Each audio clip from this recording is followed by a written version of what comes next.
Good morning students. हम लोगों ने अब तक वैल्यूएशन ऑफ गुडविल में अगर बात करें तो 5-6 क्वेश्चन हम लोगों ने कर लिए थे।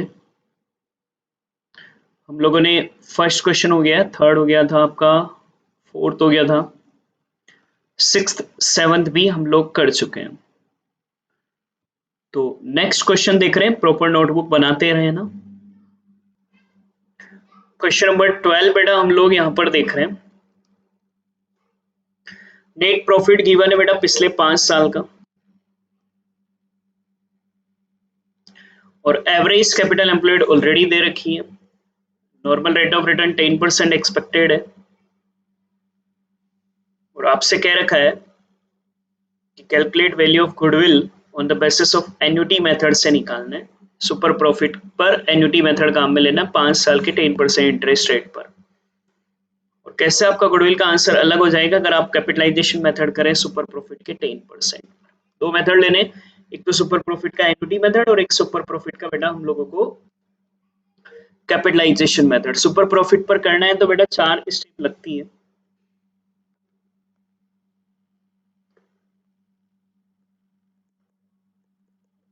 सबसे पहला कैलकुलेशन ऑफ एफएमपी,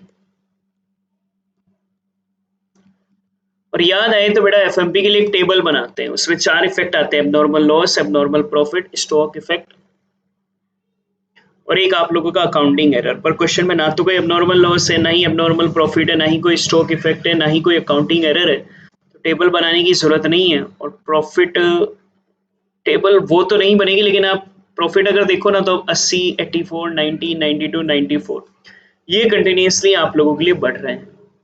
तो फिर वेट सिंपल एवरेज काम में ना लेकर वेटेड एवरेज लेना पड़ेगा। देखो वो ऊपर वाली टेबल तो जरूरत नहीं पड़ेगी, क्योंकि अपने पास वो तो कुछ है ही नहीं ना, चारों चीजें। फिर अपन एवरेज प्रॉफिट बनाते पर एक इश्यू आ रहा है, प्रॉफिट यहाँ पर लगातार बढ़ता हुआ आ रहा है बेटा, तो सिंपल एवरेज नहीं बनाएंगे total profit divide by number of year, उसकी जगह वेटेड एवरेज बनाएंगे। तो मैं अभी टेबल ऐसे बना रहा हूँ, क्योंकि वो सारी चीजें तो है नहीं, तो वो ऊपर ईयर लिखने की बजाय मैं इधर भी लिख सकता हूँ, कंफ्यूज मत हो जाना, क्योंकि कोई एडजस्टमेंट तो है नहीं हमारे लिए।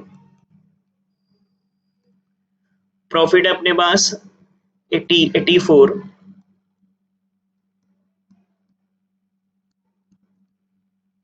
90, 92 एंड 94।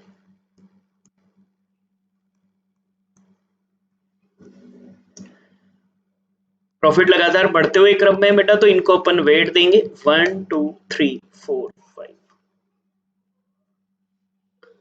इन दोनों को मल्टीप्लाई कर कर प्रोडक्ट निकालेंगे।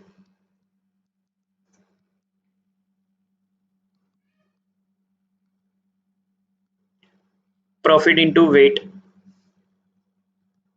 80,000, 1,68,000, 2,70,000,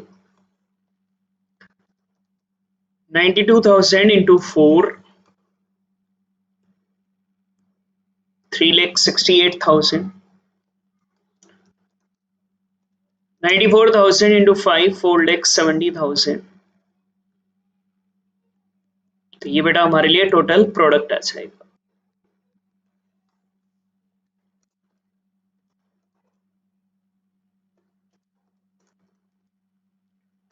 इन सबको ऐड करेंगे बेटा। ये प्रोडक्ट क्यों निकाल रहे समझ में आ गया, प्रॉफिट लगातार हमारे लिए बढ़ता हुआ है।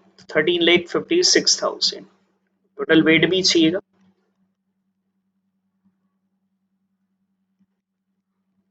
फिफ्टीन आ जाएगा।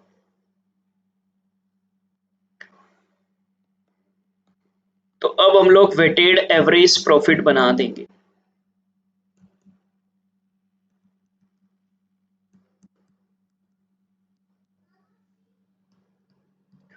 Total product upon total weight,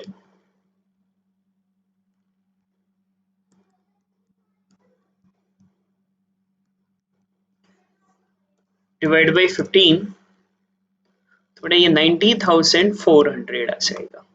जब आपका एवरेज आ गया, याद आए तो हम लोग ना बेटा 6 इफेक्ट डालते हैं, दो खर्चों का, दो इनकम का, फिर एक इंटरेस्ट और नॉन ट्रेड इन्वेस्टमेंट का, एक ऑनर रेम्युनेशन का। पर क्वेश्चन में ना तो कोई खर्चा है, ना ही कोई इनकम है, ना ही कोई ऑनर रेम्युनेशन है, ना ही कोई इंटरेस्ट और नॉन ट्रेड इन्वेस्टमेंट है। कुछ भी नहीं है बेटा तो कुछ होगा ही नहीं लेस, तो यही मेरे लिए एफएमपी बिफोर टैक्स आ जाएगा टेक्निकली, पर क्वेश्चन में टैक्स भी नहीं है तो यही हमारा एफएमपी आ जाएगा।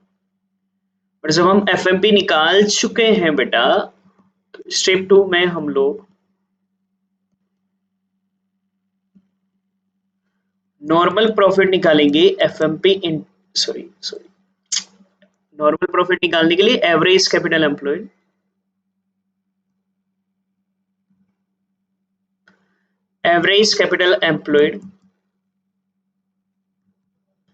into normal rate of return।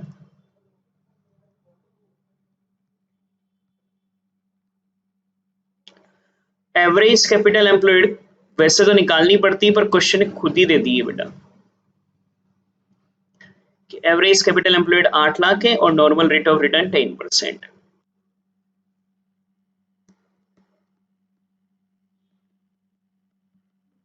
तो बेटा ये 80,000 आ जाएगा।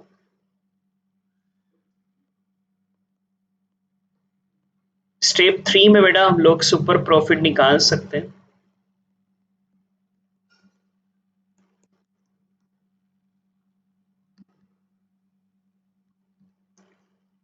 FMP minus normal profit,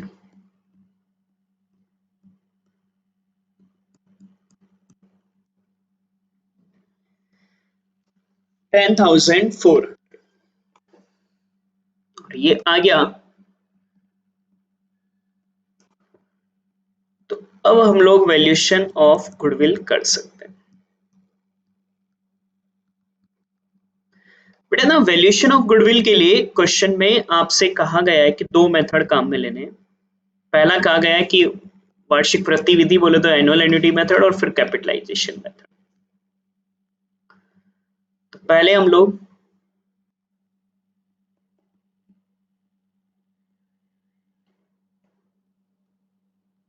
annual annuity method काम में ले रहे हैं।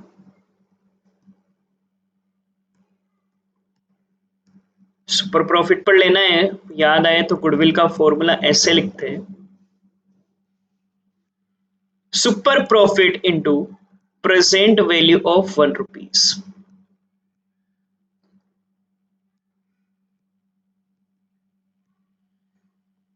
बेटा सुपर प्रॉफिट तो अपना 10,400 आया था। मुद्दे की बात यह है कि आपको ना प्रेजेंट वैल्यू ऑफ ₹1 नहीं दे रखी है क्वेश्चन में, तो फिर हम लोग प्रेजेंट वैल्यू ऑफ ₹1 कैलकुलेट करेंगे। कैसे याद आए तो मैंने पढ़ाया था बेटा आपको, ये रहा 1 माइनस 100/100 प्लस r की power n upon r by 100। ये फॉर्मूला काम में लेकर हम लोग गुडविल निकालेंगे। ये ना ये 1 पूरे पर है भाई, ये ध्यान रखना बेटा, ये पूरे पर है ऊपर, मतलब ये ऊपर पूरा 16 होकर 1 माइनस होता है फिर ये डिवाइड होगा, ये वहीं तक ही लिया हो तो ये लाइन पूरी ले लेना। तो अब देखो 1 माइनस 100/100 प्लस r की power n upon r by 100। तो ये सोल्व करेंगे 1 minus 100/100 plus r rate of interest. Question में दे रखा है कि रेट बेटा 10% है और नंबर ऑफ ईयर बेटा 5 है। 100 प्लस 10 एंड 5 है अपॉन रेट 10/100। अब देखो ये कैसे सोल्व होगा। 1 माइनस ये हुआ बेटा 100 डिवाइड बाई 110 की पावर 5, ये हुआ 10/100 तो 0.1 और सोल्व करो देखो 1 माइनस 100 डिवाइड बाई 110 0.909 की पावर 5 अपॉन 0.1। 1 माइनस 0.909 की पावर 5 बनाने के लिए क्या करोगे 0.909 इंटू कर 4 बार इक्वल दबा देना। 0.909 इंटू कर 1 2 3 4 बार दबा देना। तो क्योंकि एक बार तो 0.909 स्क्रीन पर लिखा हुआ है ना, इसको 5 बार गुणा करना है। 0.909 इंटू 0.909 ऐसा 5 बार। 0.909 कैलकुलेटर स्क्रीन पर रखना, इंटू इंटू दबाकर 4 बार इक्वल कर देना।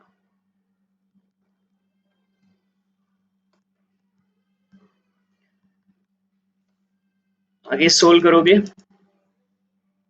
0.3793 3.793 हमारे लिए आएगा। एक थोड़ा सा यहाँ राउंड ऑफ का इम्पैक्ट है, ये अपन यूं सोल्व करें ना 100 डिवाइड बाई 110, और जो कैलकुलेटर स्क्रीन पर है उसी को अगर अपन इंटू कर कर 4 बार करें ना, 0.6209 जाता है। 0.6209 ले लो, नहीं तो थोड़ा फिर फर्क पड़ जाएगा हमारे लिए। इसमें से -1 करोगे तो 0.3791 होगा, 0.1 कर दोगे तो ये 3.791 आ जाएगा। ये प्रेजेंट वैल्यू ऑफ 1 रुपीज। समझ आया बेटा कैसे क्या बनाया? इसको मल्टीप्लाई कर दो 10,400 से, तो ये आएगा आपका 394264 हमारे लिए आंसर आ जाएगा। ये तो हुआ बेटा एनुअल एन्युटी मेथड। सेकंड पूछा है capitalisation method.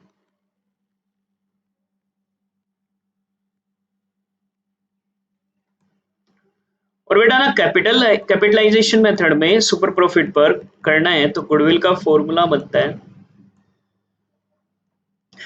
Super profit upon normal rate of return into 100। Super profit हमारा 10,400 है, नॉर्मल रेट ऑफ रिटर्न 10 है, इंटू 100 1,04,000 आ जाएगा ये आंसर। तो देखो एनुअल एन्युटी मेथड से ले रहे थे तो ये 39426 आपका आंसर आ रहा था, 39426.4 आ रहा है आपका ना, ये मैंने शायद 0.4 नहीं लगाया होगा, 39426.4 आ रहा है, ठीक है। और कैपिटलाइजेशन मेथड में 104,000 आ रहा है। क्वेश्चन ये भी पूछ रहा है कि इनमें से कौन सी बेस्ट है, तो मैंने कल भी कहा था नीचे नोट लिखना, एनुअल एन्युटी मेथड से कैलकुलेट किया गया गुडविल बेस्ट है, क्यों? क्योंकि इसमें प्रेजेंट वैल्यू को काम में लिया जाता है। ये लाइन लिखनी है, ये 1 मार्क्स देगा। Goodwill calculated from annual annuity method is best because in this method present value of 1 rupees is used। तो ये जरूर लाइन लिखना है आपको,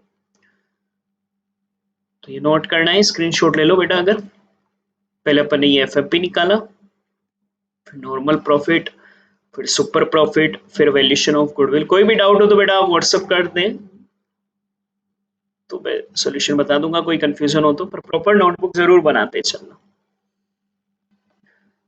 नेक्स्ट क्वेश्चन नंबर 10 हम लोग ले रहे हैं।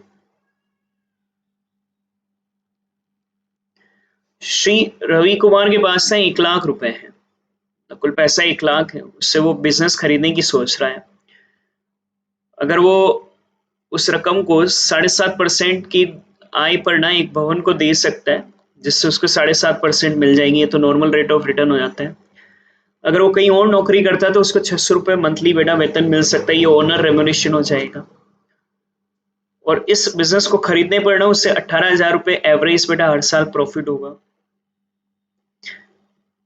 जिसका परचेज प्राइस बेटा 1 लाख रुपए है। ये उसके लिए कैपिटल एम्प्लॉयड कहलाएगी। वो कितने में खरीद रहा है बेटा? 1 लाख में, तो ये इसके लिए कैपिटल एम्प्लॉयड कहलाएगी। आपसे कह रहा है सुपर प्रॉफिट के 3 ईयर पे परचेज पर, सुपर प्रॉफिट के 3 ईयर के परचेज पर गुडविल को कैलकुलेट करना है। तो सुपर प्रॉफिट पर काम में लेना ना बेटा 3 ईयर परचेज मेथड हम लोग को। तो 4 स्टेप लगेंगे। स्टेप फर्स्ट लेते हैं कैलकुलेशन ऑफ एफएमपी। बेटा एफएमपी लेने के लिए पहले वो टेबल वगैरह बनाते हैं, पर यहाँ तो है ही 21 साल का, ये एवरेज प्रॉफिट दे रखा है सीधा ही, तो टेबल लेबल की कोई जरूरत है ही नहीं ना बेटा, एवरेज प्रॉफिट वैसे ही दे रखा है। फिर बेटा 2 खर्चों के 2 इनकम के एडजस्टमेंट आते हैं, ना खर्चा कोई है ना इनकम है। इंटरेस्ट और नॉन ट्रेड इन्वेस्टमेंट आता है, वो भी नहीं है। ऑनर रेम्युनरेशन बेटा हमारे पास यहाँ पर जरूर है। अगला इफेक्ट बेटा हमारे लिए ऑनर्स रेम्युनरेशन का आएगा।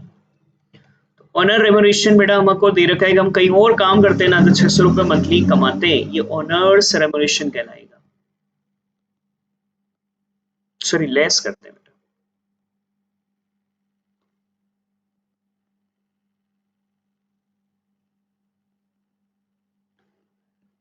₹600 मंथली।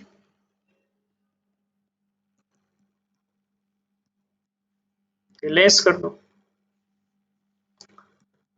और तो कुछ है नहीं बेटा, तो यही हमारे लिए एफएमपी कहलाएगा। टैक्स लेस करते हुए टैक्स भी नहीं है, तो यही एफएमपी हो गया ना बेटा। स्टेप 2 में हम लोग नॉर्मल प्रॉफिट निकालते हैं।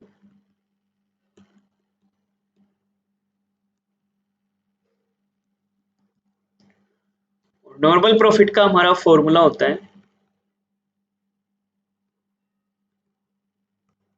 Average capital employed into NRR. या तो कोई असेट्स लायबिलिटी वगैरह दे नहीं रखे हैं, बिजनेस को हम खरीदेंगे 1 लाख में, तो वही एवरेज कैपिटल एम्प्लॉयड कहलाएगी। Normal rate of return question में बेटा अगर आप देखेंगे तो 7.5% है वो पैसा, अगर मैं कहीं और लगाता ना तो जितना परसेंट कमा सकता था बेटा, उससे ही हम लोग नॉर्मल रेट ऑफ रिटर्न कहेंगे। ये आ गया। तो फिर हम लोग calculation of average, sorry, super profit.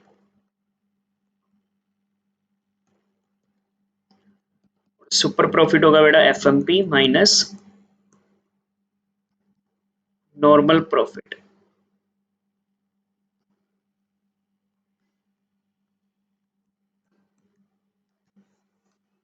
तो 10,800 माइनस 7,500, 3,300। गुडविल निकाल सकते हो ना। नंबर ऑफ ईयर परचेज कह रखा है,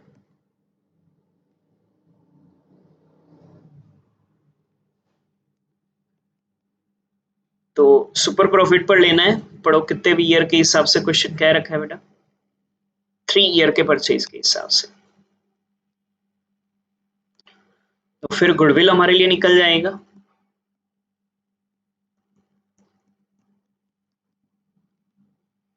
number of year purchase, 3 year के हिसाब से 900 हमारा आंसर आ जाएगा, 9,900 हमारा आंसर आ जाएगा। या आप लोगों का बेटा गुडविल। तो क्या करा हमने, पहले तो निकाला बेटा एफएमपी, एवरेज प्रॉफिट दे रखा था, सिर्फ ऑनर रिमिशन था तो वो हमने लेस किया। नॉर्मल प्रॉफिट के लिए कैपिटल 1 लाख में हम खरीदेंगे तो वही अभी कंसीडर करना पड़ेगा, और 7.5% से फिर सुपर प्रॉफिट निकाला, और फिर हम लोगों ने गुडविल कैलकुलेट कर लिया। नोट करो क्वेश्चन प्रॉपर्ली। ये था आपका क्वेश्चन नंबर 10। एक और क्वेश्चन हम लोग ले रहे हैं, क्वेश्चन नंबर 11। थोड़ा अलग पैटर्न का क्वेश्चन है, इस चीज का ये एक ही क्वेश्चन है, तो इस क्वेश्चन के साथ ही उस कंक्लूजन को समझना होता क्या है।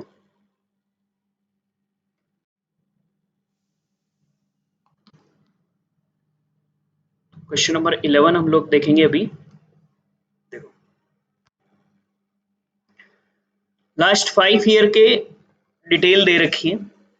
प्रॉफिट बिफोर टैक्स, मतलब ना तो टैक्स लगाया गया है, ना डेप्रिशिएशन लगाया गया है, ना मैनेजर का रेम्युनरेशन लगाया गया है। और ये टैक्स रिजर्व और मैनेजर रेम्युनरेशन ये अमाउंट दे रखा है। नीचे क्या रखा है, नया पॉइंट ये है कि प्रॉफिट अवेलेबल, आपको गुडविल कैलकुलेट करना है on the basis of 3 year purchase of FMP available to equity share holder. सिर्फ एफएमपी पर नहीं, FMP available for equity share holder पर निकालना है। उसके लिए आपसे कह रखा है डेप्रिशिएशन आपको 5 लाख की एसेट्स पर 10% लेना है। प्रेफरेंस शेयर कैपिटल बेटा हमारे लिए 1 लाख है, 10% के हिसाब से उस पर डिविडेंड है। टैक्स की रेट 35% लेनी है, और फ्यूचर का मैनेजरल रेम्युनरेशन 5% ऑफ प्रॉफिट लिया जा सकता है। तो ये थोड़ा सा अलग एक ही क्वेश्चन है इस पैटर्न का, तो कोई चांसेस है नहीं वैसे एग्जाम में आने के, बट अपने पास है क्वेश्चन तो अपन देख लेते हैं। हमें यहाँ क्या करना है ना, क्वेश्चन नंबर 11 में calculation of FMP available for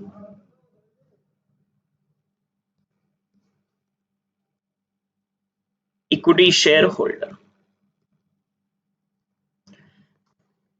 FMP तो हम निकालते ही हैं, ये और आगे क्या इक्विटी शेयर होल्डर का लॉजिक वो भी समझाता हूँ। देखो जनरली हम लोग क्या करते हैं कि प्रॉफिट 5 साल के दो टेबल बनाते हैं, उसमें हम लोग अकाउंटिंग एरर लेते हैं, या आप लोग बेटा उसके साथ ही abnormal loss, abnormal profit, stock effect लेते हैं। वो तो कुछ है नहीं बेटा, तो हम लोग ना एवरेज प्रॉफिट बना ले, और यहाँ कोई प्रॉफिट भी कोई घटता बढ़ता क्रम नहीं है, तो सिंपल सा एवरेज प्रॉफिट आ जाएगा।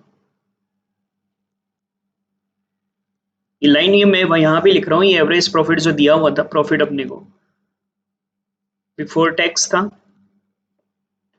डेप्रिशिएशन से भी पहले का था, एंड मैनेजरल रेम्युनरेशन के भी पहले का था।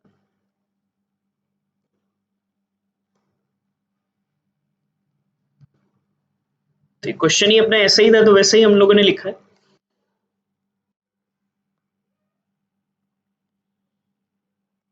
$90,000, $85,000, 95 एंड 1 लाख डिवाइड बाई 5 कर देंगे।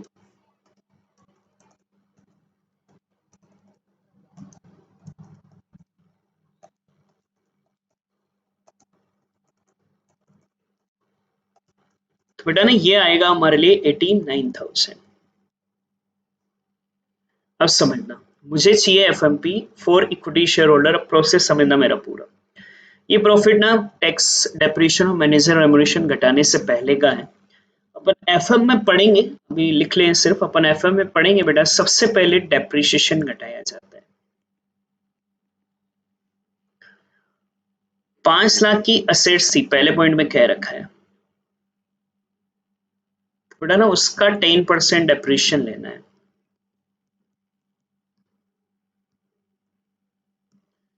ये आ जाएगा 39,000। डेप्रिसिएशन घटा दिया ना, तो फिर ये अब दो चीजों से पहले का प्रॉफिट बचा, profit average profit before tax and managerial remuneration, दो चीजें और घटानी है। डेप्रिसिएशन तो घटा दिया, अब टैक्स और मैनेजर रेम्युनरेशन से पहले का प्रॉफिट बचा है। अब तुम लेस करोगे मैनेजरल रेम्युनरेशन, ऊपर कॉलम में भी मैनेजरल रेम्युनरेशन वगैरह दे रखे हैं, पर वो काम में नहीं लेने, क्वेश्चन में कह रखा है फ्यूचर का 5% काम में लेना है प्रॉफिट का। प्रॉफिट बचा कितना था बेटा, 39,000 डेप्रिसिएशन घटाने के बाद, तो उसका 5% लेंगे।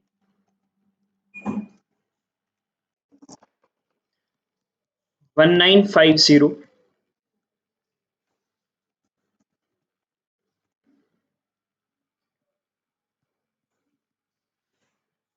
तो ये आया मेरे लिए एवरेज प्रॉफिट बिफोर टैक्स। तीन चीजों से पहले का था, टैक्स, डेप्रिसिएशन, मैनेजरल रेम्युनरेशन। नियम होता है पहले डेप्रिसिएशन घटता है बेटा, फिर मैनेजरल रेम्युनरेशन घटता है, फिर हमारे लिए टैक्स घटता है। टैक्स की रेट क्वेश्चन में कह रखा है 35% लेनी है। तो जो प्रॉफिट आया था 37,050, इसका 35% बना लो।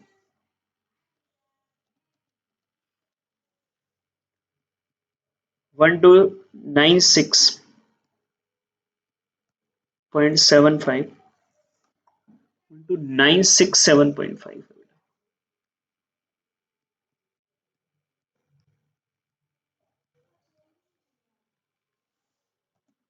ये लेस करोगे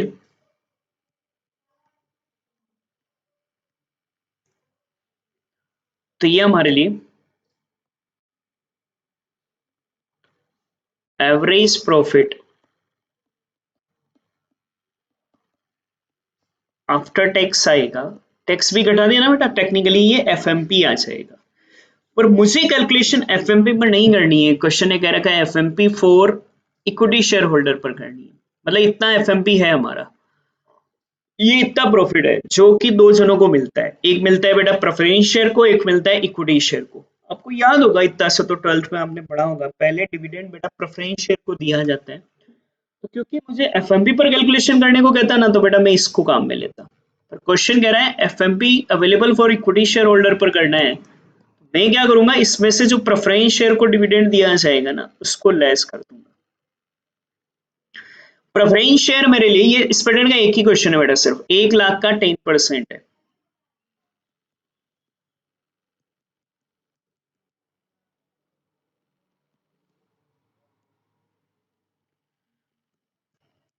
यह आ जाएगा बेटा मेरे लिए FMP available for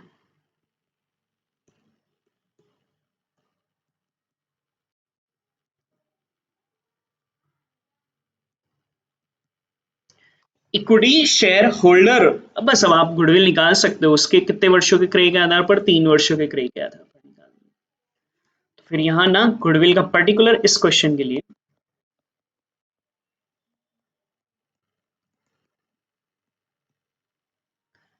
FMP available for equity share holder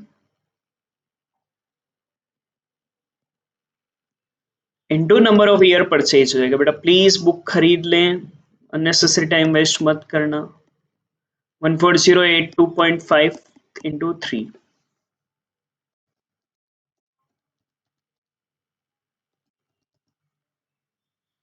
तो 42247.5 हमारे लिए आंसर आ जाएगा। 10482.4 हो रहा है, यहाँ पे राउंड ऑफ का कोई इम्पैक्ट है, बाकी कोई खास बात नहीं।